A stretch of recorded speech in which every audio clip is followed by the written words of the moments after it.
Good evening, everyone. Sorry for the little bit of a delay here getting started. I'm having some trouble sharing the webinar to our Facebook page, so I'll work on that once we get started. I'd like to thank you for joining us this evening. We have Dr. Scott Bowdridge with West Virginia University. He is a professor of food animal production, and he's going to speak with us tonight about parasites and how we can look at more than just the worms to determine if we can handle that within our own flock. So with that, I'll go ahead and take it from there. I'll let you take it from there. If you do have questions, you can share those a couple of different ways. There is a question and answer box that you can enter those questions there. We'll watch those as the night goes on. Also, there's a chat section. You can enter those there as well. And we'll try to feed those into Scott as we go along in tonight's presentation. All right. Well, thank you for the introduction. It's always a little awkward handing that stuff off with Zoom and it gets crazy, but it's going to be fun tonight. I think that this is a different group that I've spoke to in the past, so I'm excited to talk and share some of the work that we've done here in West Virginia and around in this part of the country. So I want to talk tonight about how parasite resistance is more than just worms. And as I was preparing this, for the last few days, I've been thinking about the concept of what is resistance and to get everybody on the same page about what that actually means. So, what is resistance? We can think of it from a variety of different standpoints. We can think of all of the concepts we think about with resistance and fighting something off.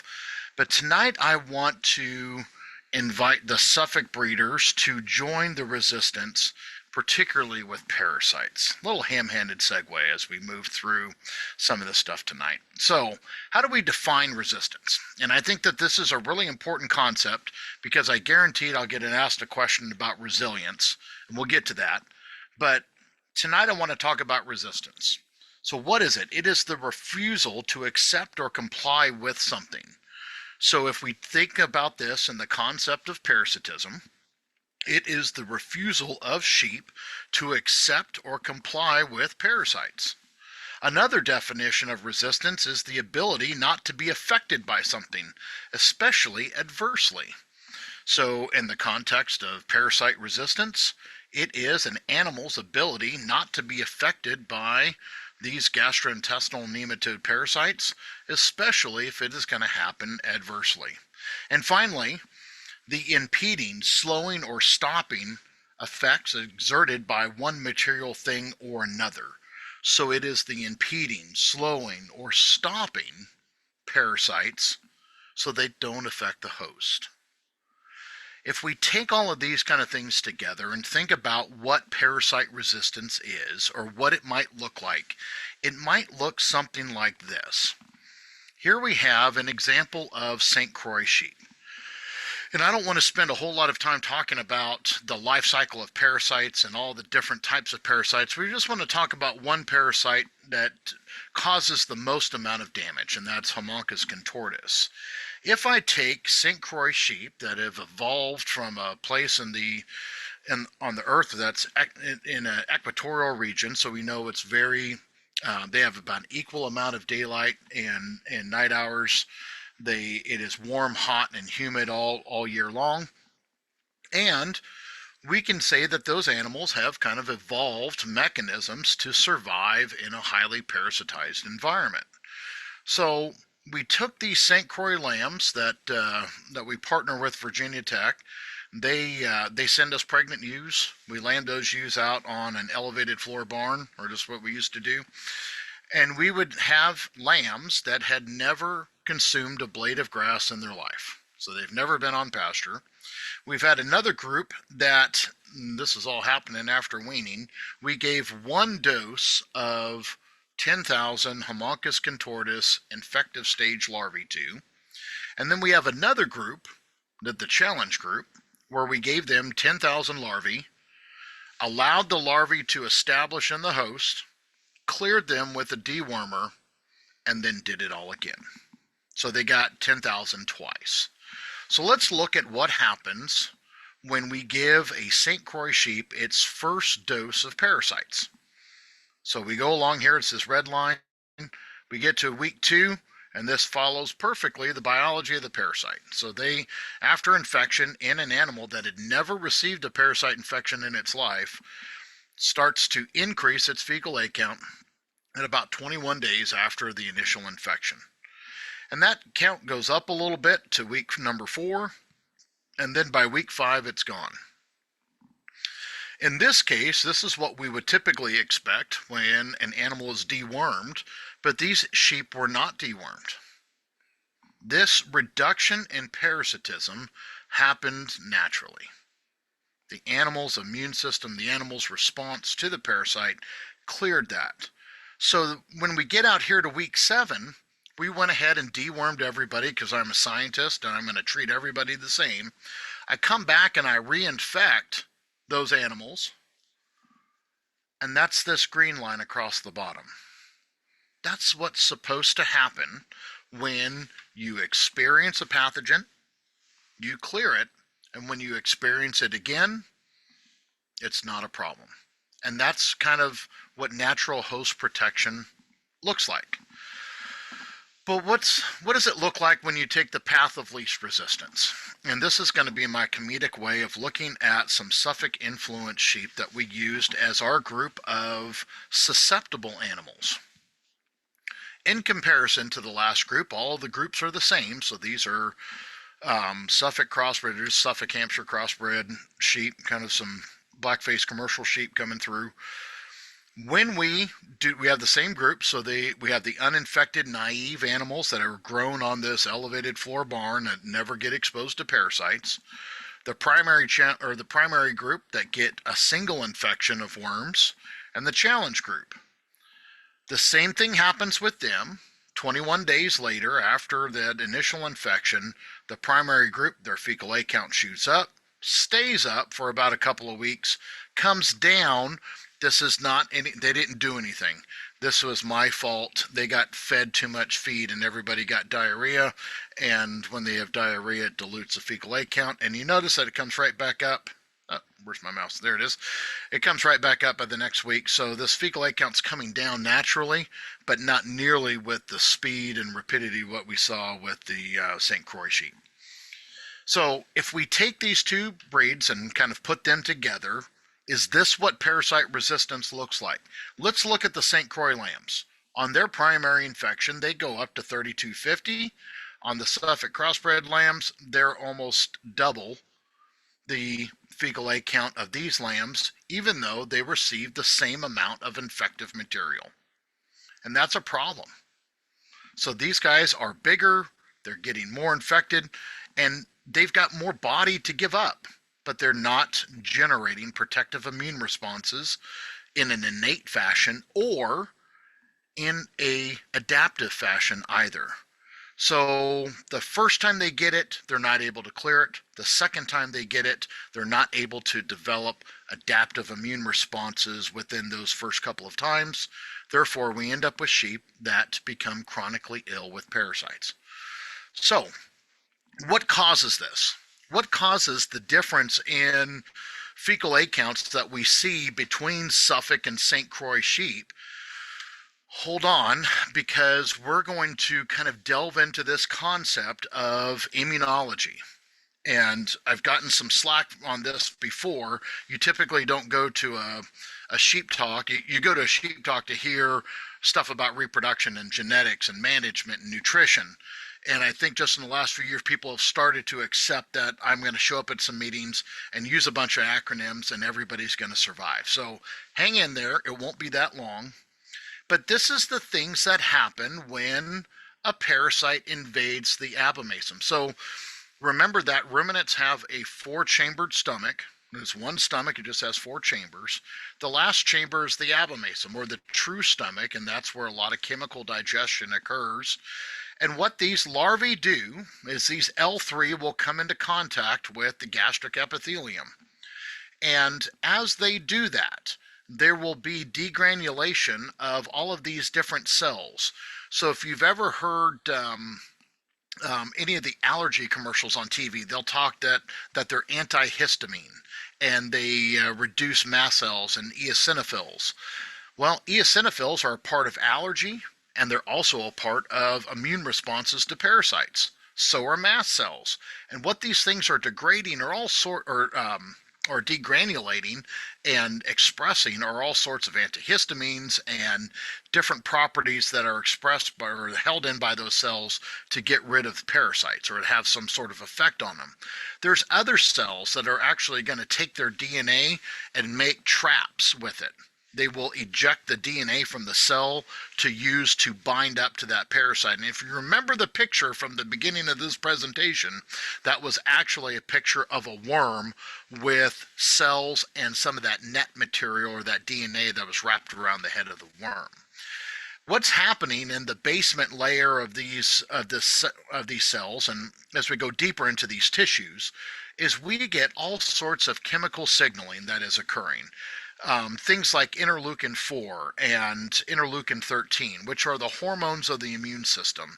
They're able to signal across to other cells to cause their effect. We have all of this cellular things that are happening behind the scenes that are driving the production of antibodies. So things like immunoglobulin G, so we have 5 different antibody classes, and these antibodies are being made specific to what's happening out here on the surface. So your immune response is surveilling what's happening on the surface, even in the gut, even in a very low pH and a very acidic environment. They're surveilling all of this stuff because these larvae are going to start feeding on blood inside the host. So to get rid of all of that, we have this massive immune response that occurs that is not just one or driven by one component. It's a multifactorial response that occurs to do this. So if we take all of this kind of information together between the fecal egg count data that I showed you and the breed differences that we see there, and then some of the immune differences that we know occur in St. Croix sheep, and I didn't want to spend a whole lot of time talking about that, let's just make it simple. Parasite resistance means that those animals have a better immune response, or in this case, have better immunity. But my big question is, was the better immunity just to parasites? So there's all of these things that happen in science aren't always by design. And more often than not, they are found in the margins of really smart, really dedicated students that are thinking about things a lot more intensely than their advisors are. So back in 2016, 2017, we started we had a large funded USDA project that was a collaborative work between us and USDA down in Arkansas, University of Nebraska. We were all working together to kind of get at some. They all had their different parts of the project. Mine was really to validate the estimated breeding values for fecal egg count reduction in Katahdin sheep. To do that, what we did was to set up a divergent mating system, where in the first year, all we did is we mated sires that had extraordinarily low, meaning that they were strong negatives or very parasite resistant Katahdin rams, randomly to Katahdin ewes. Alternatively, we took really, really high, and this was before any of the genomic adjustments and other things came out. We found rams that were off the charts high with high accuracy, and then also kind of stabilized this selection for some maternal traits by using the hair index to stabilize our selection. So we weren't single trait selecting for being super susceptible or very parasite resistant. So we had these rams, we randomated them to use. Now, what I'm showing you here is what we did a few years later, but let's just talk about this to start with. When I take these rams, and even if I made them to low ewes, you can see that the progeny all have breeding values, or the average breeding value of the progeny is still negative. When I take the rams, made them to negative ewes, I get negative lambs. If I take these positive rams, made them to positive ewes, I get positive lambs. those negative lambs, or the low fecal egg count breeding value lambs, when we put them out on pasture after birth, if we look at this, the open dot here, this is the high fecal egg count EBV lambs, the ones that are strong positive. Their fecal egg count goes up and then it comes back down, but this is all right around weaning. If you look at the low fecal egg count breeding value lambs, the ones that are more parasite resistant, their fecal egg count goes up, comes back down, but is significantly lower than what we find in the other group. If we do this in a feedlot and take weaned lambs, put them in a feedlot, and give them an artificial infection of parasites, which we do quite frequently, the high fecal egg count breeding value lambs, or the ones that were sired, in this case by rams with higher fecal egg count breeding values, they themselves have higher fecal egg counts. The low ram, or the lambs that were sired by low fecal egg count breeding value sires, those lambs have lower fecal egg counts. So let's think about this. Low fecal egg count sheep can generate lambs with low fecal egg counts. So the breeding value is predictive of what happens in the mating, which gets me to this idea that yes, of course, EBVs work. We've seen this with every other thing, but we're always, sometimes when we get outside of the Katahdin breed, we're a little skeptical of fecal egg count breeding values. They work. This is what we did. We did this for a few years, quite a few years. We're still doing the divergent mating at this time. But what I want you to think about is that selection for low fecal egg count breeding values in our example in Katahdin sheep, might also be selection for improved immunity. Right? So let's go back to that story that I was getting into with the student who's going to find something more than what we were looking for. So Dr. Weaver, who's now at North Carolina State and their state sheep extension specialist, this came from his dissertation work. So one of the things he came to me with, and this is the first year that we did it, so everything was a little dicey. If we look at death loss in divergently bred Katahdin lambs, so this divergent mating was only on the sire side. So they were random mated to use within the population. The death loss, in this case the blue bars, would be lambs that were sired by low fecal egg count breeding value rams. The orange bar that year are lambs that were sired by high fecal egg count breeding value sheep. And this death loss occurs from 7 days after birth all the way up to about 2 weeks post-weaning. So capturing that whole time period in there. This is death loss that is not due to parasitism, or not directly caused by parasitism. This is all of the other stuff that happens when we're raising sheep. And we all know that sheep will live their entire lives to find a way to kill themselves. So in this case, this year, these high sired lambs really, we ended up with a 20% death loss due to the type of sire that was used alone. Just that in and of itself yielded a 20% difference in death loss. So we're almost at 30% of those lambs that were sired by these rams ended up dying. That year, the veterinarian that works with the Southwest Virginia Extension Center noted that there was an outbreak of Clostridium perfringens type A, and that's really what was causing this. But if you just throw that out, or even include it, think about this, that low fecal egg count sired, or low fecal egg count breeding value sired lambs resist disease better in a diseased environment. So if there was, and according to Dr. Fletcher, there was an outbreak of Clostridium type A in the environment in Southwest Virginia that year. He tested it, found it in the animals. These guys we only had a death loss of about 10%. These guys are at 30. Well, let's just look at what happens year after year after we started vaccinating. So from 2018 to 2019, we started vaccinating for Clostridium type A.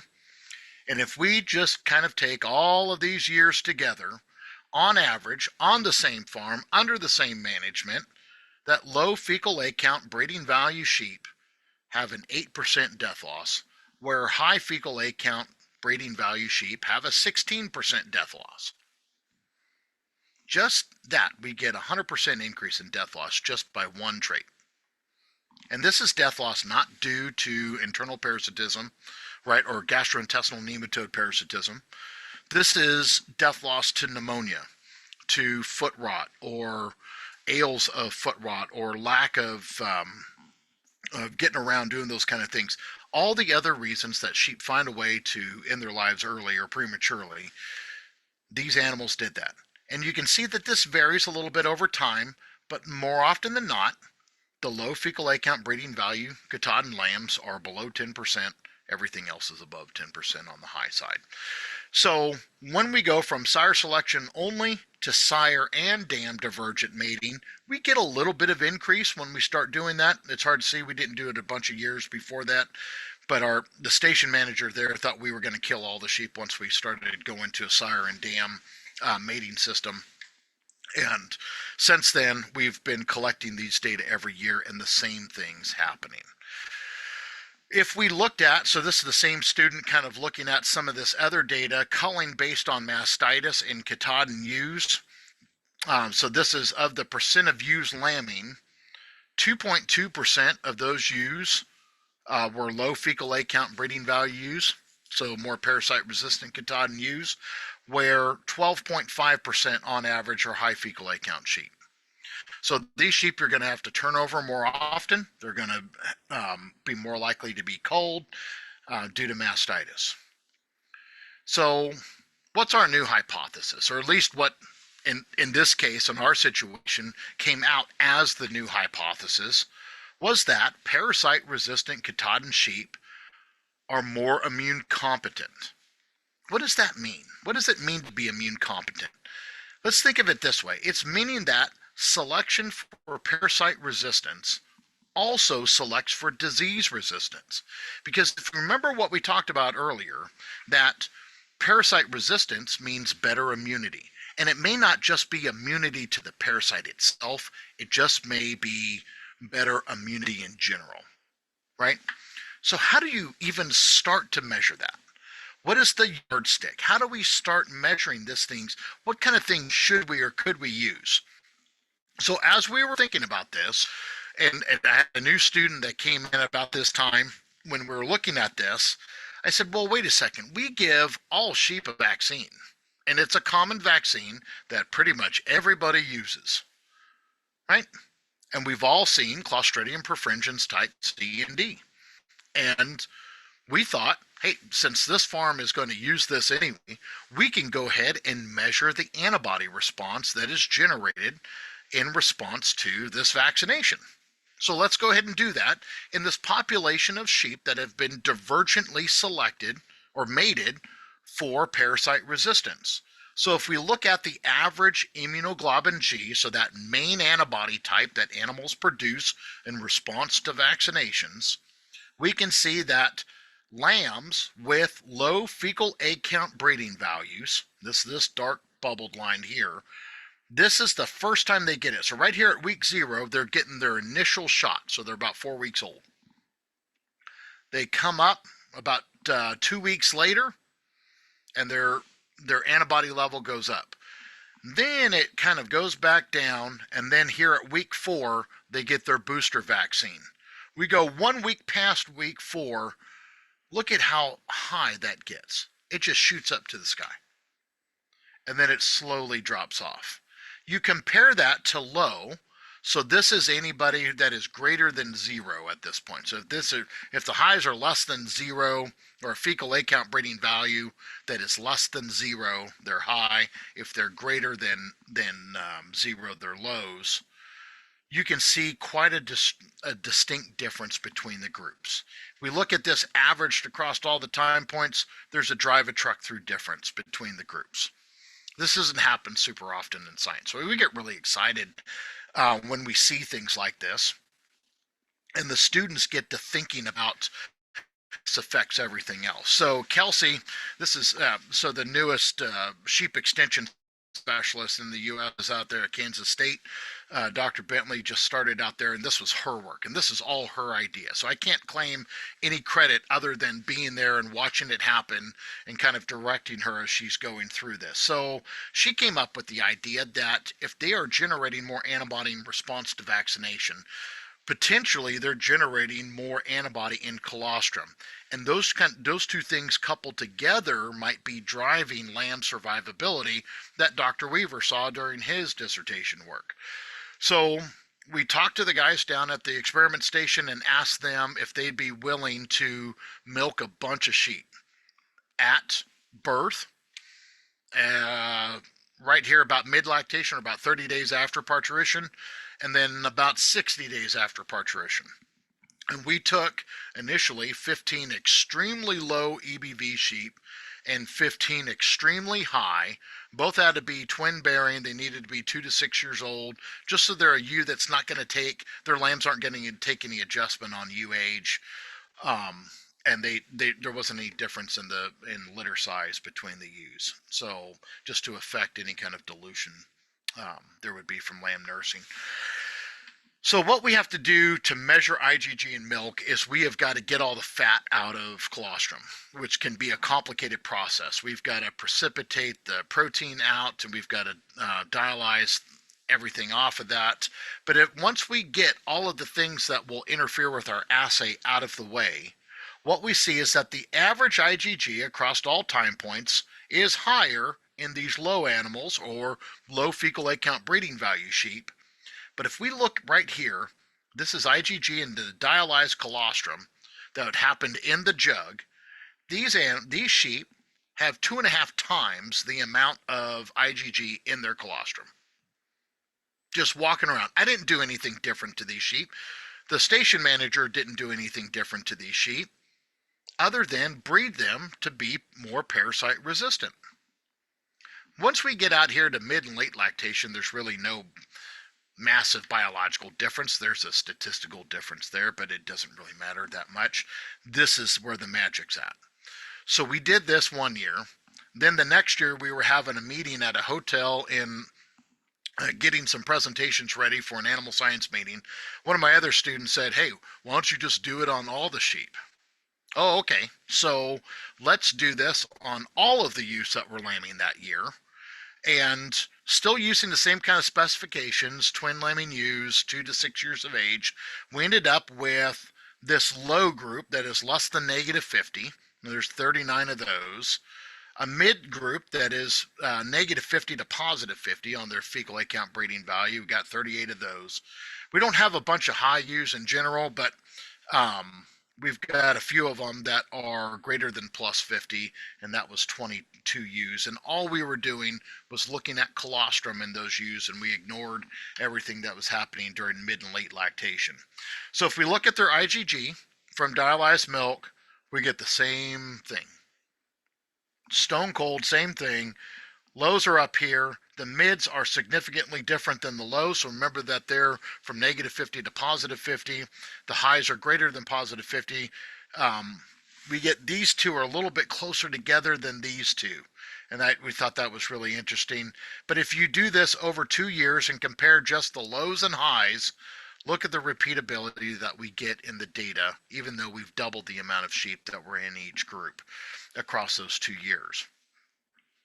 Well, this was really interesting, and I think Kelsey did a fantastic job summarizing that and really opened herself up to have a career's worth of information to explore. But there's one more thought I want to leave you with before I start getting into questions and having a conversation about this, is what if we were able to include antibody as another breeding value? Let's look at this data that we had before. So this was from that previous graph that I showed you. Right here, this is 1 week. At week 5 is 1 week after they've gotten their booster and CD&T shot. So that's 1 week after. And if we use that same grouping that Kelsey had, that we're at greater than -100 but less than -50, greater than -50 but less than 50, and then greater than +50, we can see that there are some differences. These animals are breaking out a little bit different in terms of how they respond to this vaccine, where these ones that are greater than -50 on average are lower than what we see with either one of these two groups. If we plot fecal egg count breeding value against their antibody production 1 week after the booster, let's just draw this line. This dotted line would be the correlation line. And you can see that it's not strongly correlated. There is a slight positive, right, or a slight negative correlation there. But what's most interesting is if you look above the average line, the animals with above average antibody level range from right here of plus 175 all the way down here to -100. We have a broad swath of animals that responded well to this. But once you get past this level right here, none of these animals responded well. So it kind of gives us this thought or this idea that we have a selectable range of antibody responses that might be slightly independent of fecal egg count breeding values. So if we look at what those breeding values are of the animals that are below average, their average fecal egg count breeding value is right here just south of plus 40. And then we look at the animals that are above breeding or above average. On average, their fecal egg count breeding value is about -19.7. So it's everything right there in the middle, right? When we talk about this, if we look at the deviation in antibody response to the CD&T vaccination, and this is just their difference from the average, we have some animals that are highly different. Where's my mouse again? Where'd it go? There it is. We have some animals that are greatly different, and we have some that didn't respond well to the vaccine. What this shows us is that there is a selectable range of animals to actually make improvement in this traits once we start measuring it. And that's the trick, really, to measure it. So are there any advantages in an antibody EBV? Since the, early 60s, Dr. Siegel at Virginia Tech has been looking at antibody response in chickens to red blood cells, to sheep red blood cells. So he takes chickens, injects them with sheep red blood cells, and then has divergently selected chickens for decades for their response, their antibody response to sheep red blood cells. Based on those data and the multitude of publications that have come out about that in the poultry world, is that there's no meaningful impact of antibody production line on growth rates in those animals. Meaning that if we decided to do this in the sheep world, we would expect, because biologically, sheep and chickens are pretty different, but at the same time, these kind of things are all controlled by similar genes. We might expect, if anything, just a slight negative correlation, but at best, a neutral correlation or nothing positive. The nice thing that I like about antibody production is that it has a dynamic range of values. Fecal egg count is a disaster in terms of the numbers that come with it. What does a 0 fecal egg count mean? Well, it depends. Where did it come from? What kind of sheep? Where were the sheep located? What time of year was it? Were they on pasture? Were they in a barn? So the quantitative geneticists, when they get that 0, that's what they have to think about. But if you think about antibody production is never 0. There's always a value, and there's a range that's associated with that. That's less dependent on environmental factors than what we see with the dramatic swing in numbers that we would have with fecal egg count. But there is some relationship with this fecal egg count breeding value, which may allow the creation of a health index. So something where we could select animals to be healthier, require less antibiotic treatment, less likely to develop pneumonia or different respiratory diseases or disease in general. And it also may allow producers that are in areas with low exposure to parasites to submit selection for health traits without solely relying on fecal egg count as an indicator of this. I can tell you right now that the cattle industry would love to have an EBV or an EPD that they're already selecting for that predicts immunity, and they don't have it. They don't have it in swine. The only one that I'm familiar with is some things that they're doing in dairy cattle in Canada, where they're looking at antibody production and they're looking at cellular immune responses to an injection of fungus in the tailhead of cattle. What they're doing in swine now is they're going through approvals for FDA approvals of pigs that are PRRS resistant. So they're making strides in that area, and they have to get FDA approval, and might mean that they've messed with their genes a little bit. But we've got something that we can use very simple selection tools on and capitalize on this. So what's next with all of this stuff? I've been working with folks from all over the country about collecting serum samples from sheep 1 week after they've received their booster vaccination. And I've been sitting on about 1,000 samples all summer, and I've made zero progress on that. I'm an awfully lazy professor. But I've got a lot of IgGs to do this fall after I've completed a lot of my teaching work that I do. But we've got a lot of these samples in the fridge, and I've got some students that are coming by tomorrow to help me go through all of these samples, get them all organized, get them diluted, and we can start the process of measuring IgG on those. So we've got, we'll have polypay samples, we'll have Shropshires, Katahdin, a lot of Katahdin samples, and then some Dorpers that came into us from the experiment station in San Angelo. So I'm going to stop my talk right there and just acknowledge all of these different organizations. Without Virginia Tech and NC State and our kind of collaboration group that we have between those institutions, we really couldn't do much. We've received funding from the Katahdin Hair Sheep International, Northeast SARE, USDA, and the National Center for Veterinary Parasitology. I've got a lot of wonderful students that we interact with across all the institutions. So they're the ones that do the heavy lifting. I just get to take all the credit for it. So I'm going to stop there. We can open up questions and have a wonderful time talking about this interesting topic. All right. First question is in regards to the IG response study on the custodial vaccination, CDT vaccination. How many lambs were in each of those groups? Oh man, why are you asking me hard questions like that? This was supposed to be fun. So I have to go back and look at it to remember, and maybe it'll strike my memory. So that was in the entire lamb population. So I think there's about 160 lambs.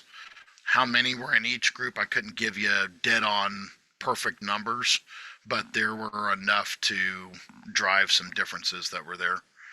I would say at least 40 or 50 in each group, but I don't know the specific numbers.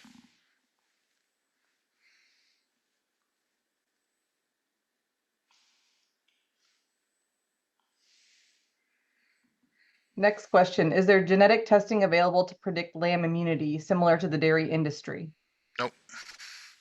The best thing that we have right now is the fecal egg count breeding value. Is it available to you as Suffolk producers? Absolutely. You can submit data through NSIP and get information on there. And depending on your connectivity with other flocks that may or may not be doing that, that will predict or that will determine how fast you get reliable information on that.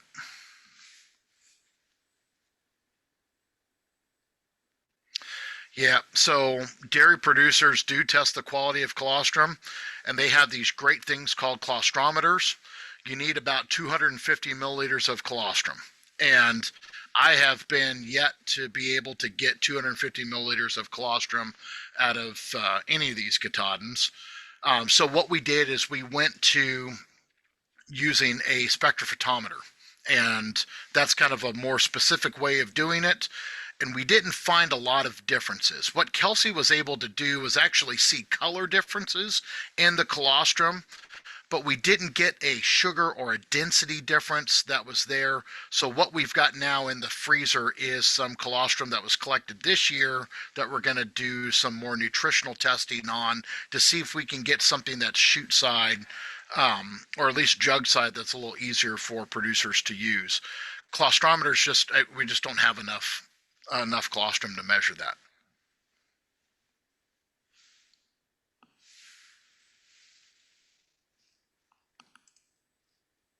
Again, if you have any questions, you can type those through the chat window or through Q&A. Generally, those options are on the bottom of your Zoom screen, kind of in the middle.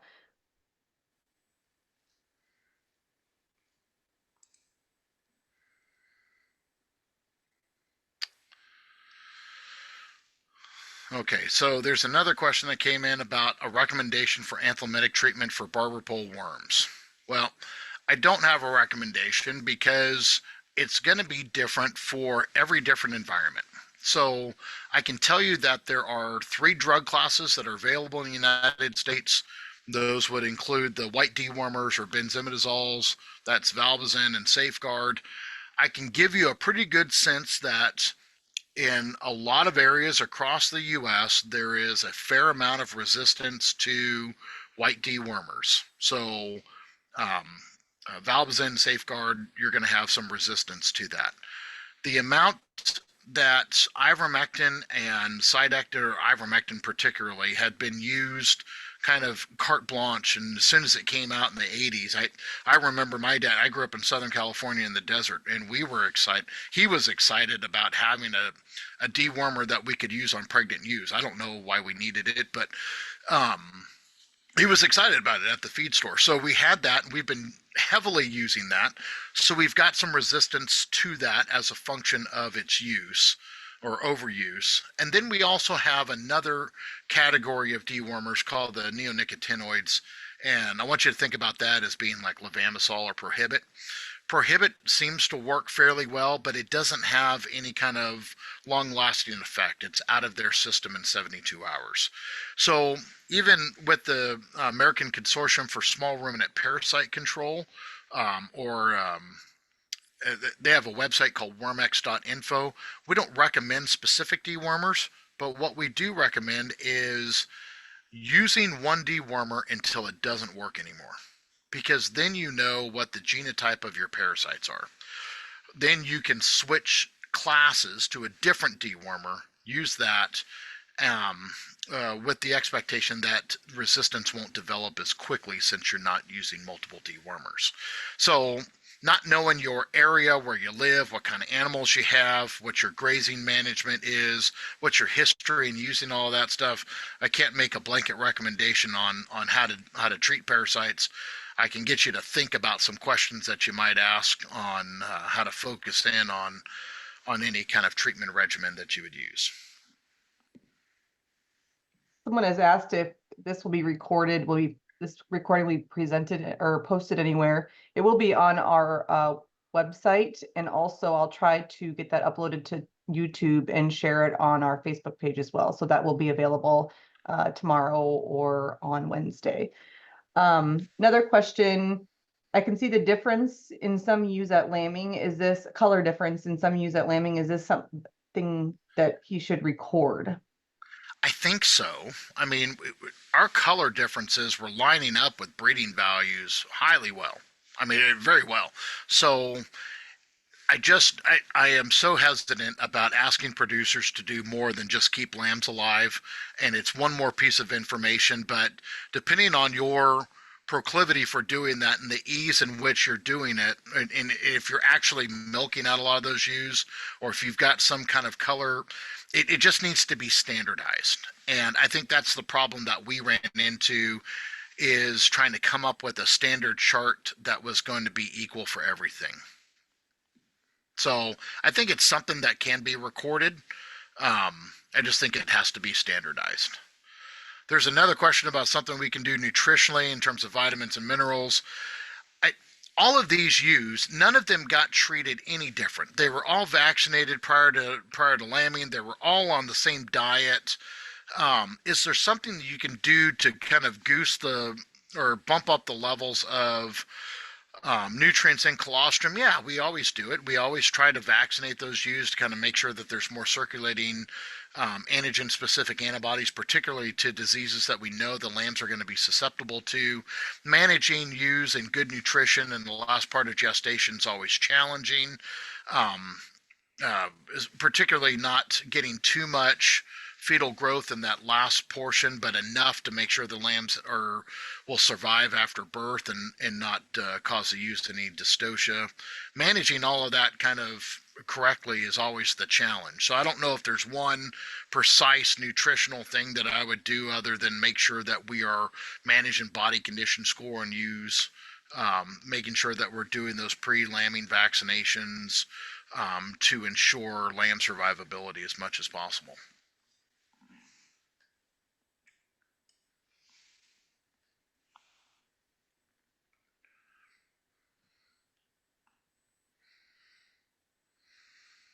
Any other questions?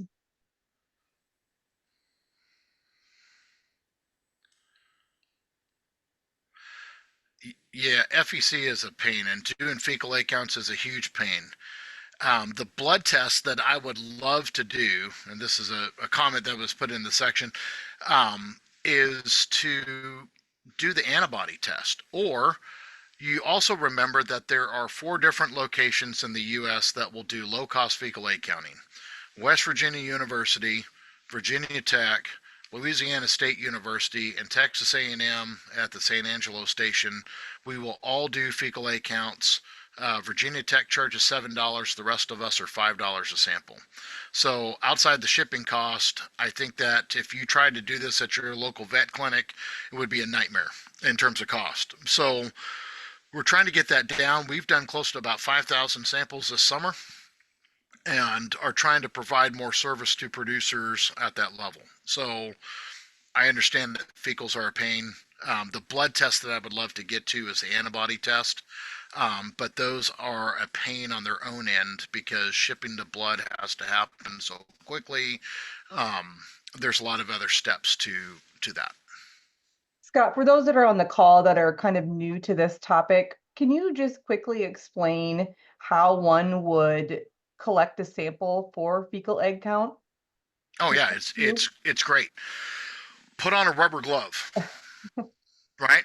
And digitally collect, use your finger to collect a fecal sample from from your target animal or from your animal that you want the sample from. Then hold that fecal sample right in the middle of your hand. You just ball it up in your fist. Take your glove off. So now the manure is on the inside of the glove. Tighten a knot, wrap a return address label around it, and then write the animal's number on it. Keep it in the refrigerator, ship it cold to us. It doesn't have to, please don't freeze it because that kills all the eggs. That destroys all the eggs. Keep it chilled so it's not going to get hot. And you send it to us and we'll have the results back to you within 7 days of receipt. Not terribly complicated. Pretty easy, yep. Yep. Any other questions from the group tonight?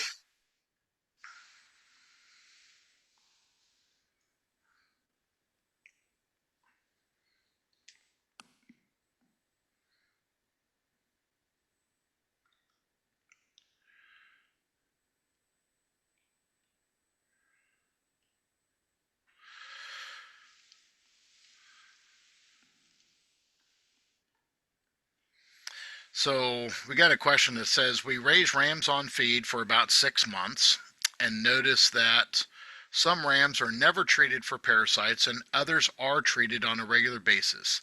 Is this true resistance? Well, just going off of what your statement is there, yes. I mean, I just don't think, and this goes back to some of my time when I was in Maine and we were working with the Katahdin upgrade project there 20 years ago.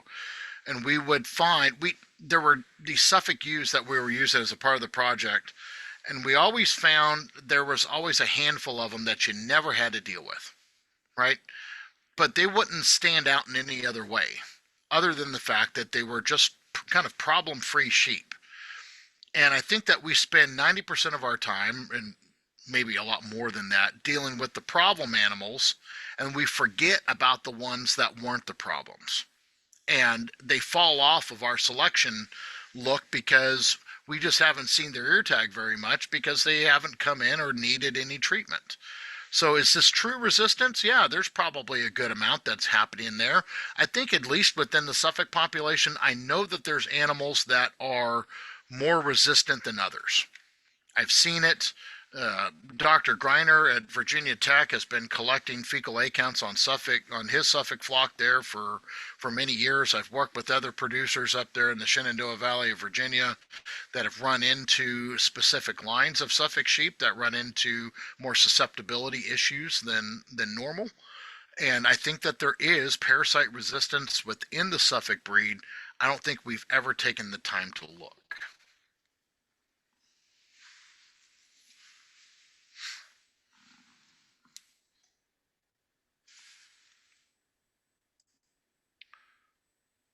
Any other questions tonight?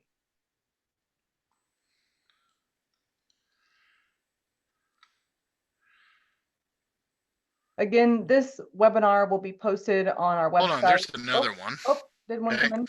Oh man, So, sorry about that. yep, the parasite host dynamic is not static. Yep. Will and can low fecal A count sheep drive evolution of a given population of parasites over time? So, we're thinking about um, I guess another way to state it, and if I get this wrong, uh, pin me down about it. So far, of what we've seen, is that parasites have not evolved to the immune response. Had they evolved to immune response, the sheep that were on the islands in St. Croix would have never survived. Right? So you have this host parasite interaction. You've got a parasite that's trying to evolve to evade host responses. The host is coming at the parasite from not just one angle or two angles, but I think it's a very robust, almost a kitchen sink type of immune response that's not solely based on absolute Th2 type immunity all the time, every time. There are different layers within that immune response that allow for levels of specificity that occur through that. So I think that over time, and as these sheep are, they're not completely immune, and they'll never be fully clear of the parasite, and there may be one or two that are floating around, but we don't see a huge population of parasites that are developing um, resistance to parasite-resistant sheep. Not nearly as fast, and maybe over millennia of evolution, and maybe that could happen. But in the within the time frame that we're looking at these sheep and how long they're being selected for this kind of thing, I think it's unlikely to happen in the speed at which parasites have become resistant to dewormers when they only have a single mechanism of killing. So it's a little bit different on that point of it.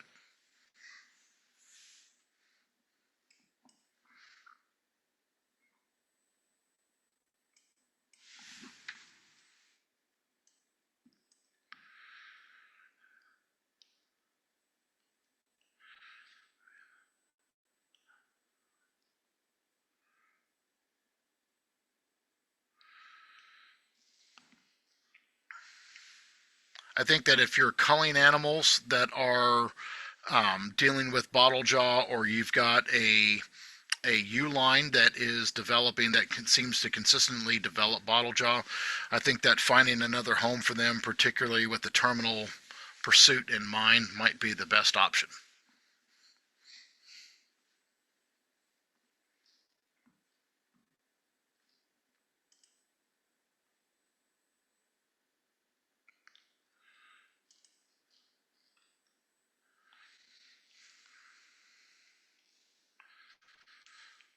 We'll wait another minute or two to see if anyone else has some questions. I know sometimes it's hard to type those in quickly. That's okay. While we're waiting to see if anyone else has questions, again, the webinar will be posted on suffolks.org, which is the United Suffolk Sheep Association's website. It'll also be uploaded to the association's Facebook page. That's at United Suffolk on Facebook. So again, those will be available in probably about 2 days. We'll get that posted and up for everyone to see.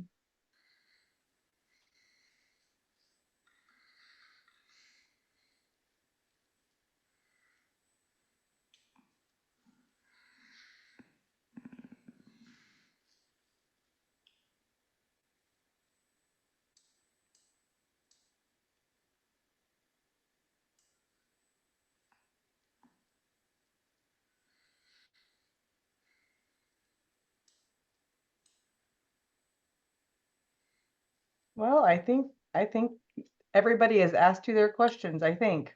I stumped them on a You Monday stumped them evening. all. You answered all the Yep. questions.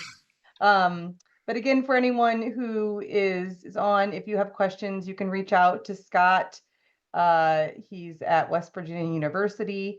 And I'm sure that he can assist you with with any questions you may have that are maybe more particular to your situation. We got a couple more that came in Oh, about the GEMS program. Is there any participation or collaboration with our program? Um, the GEMS, only from the aspect of fecal egg count breeding value. That is that's the only really component with that. We don't.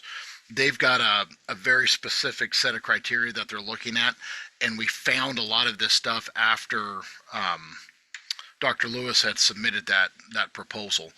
We've been working with other groups and working with researchers at the University of Nebraska and Arkansas and over in at Purdue to kind of think about how we can incorporate antibody level as another breeding value. That's still going to be available across different breeds, but in that pool of EBVs um, that we can calculate. Can we comment on quality of pasture to prevent worms? I can comment on quality of nutrition to prevent worms probably with more authority than I can on pasture alone. Everybody's pasture is a little bit different. When you test your pasture and those type of things, dealing with grazing and supplementation while animals are grazing really deals with the type of protein that's available in those pastures. So there's been a lot of work done with birdfoot trefoil and Sericea lespedeza. Both are known to have more polyphenolic compounds that tend to make a lot of protein bypass protein. So it's not degraded in the rumen and it is degraded in the abomasum. In that case, what we did was just bypass having to feed that plant. We just went through and gave the animals rumen bypass protein. And doing this in the concept of fish meal or context of fish meal, we actually saw quite a large reduction in fecal egg counts in lambs that were grazed in the summertime here in West Virginia when they were receiving a proportion of their supplement as in the form of fish meal. So they were getting more rumen bypass protein as a function of that.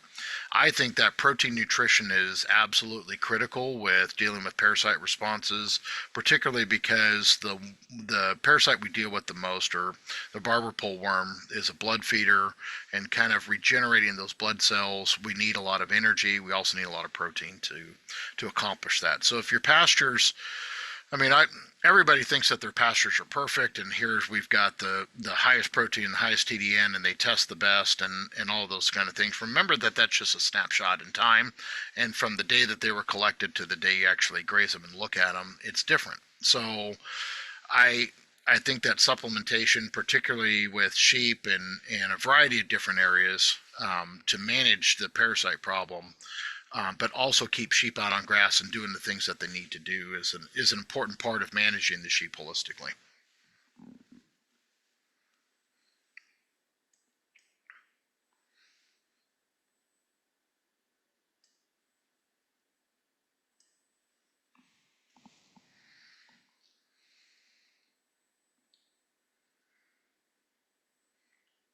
Now I think we really got him, Amanda. I think so. I think so. Every time I'm ready to wrap it up, they sneak in a few more questions.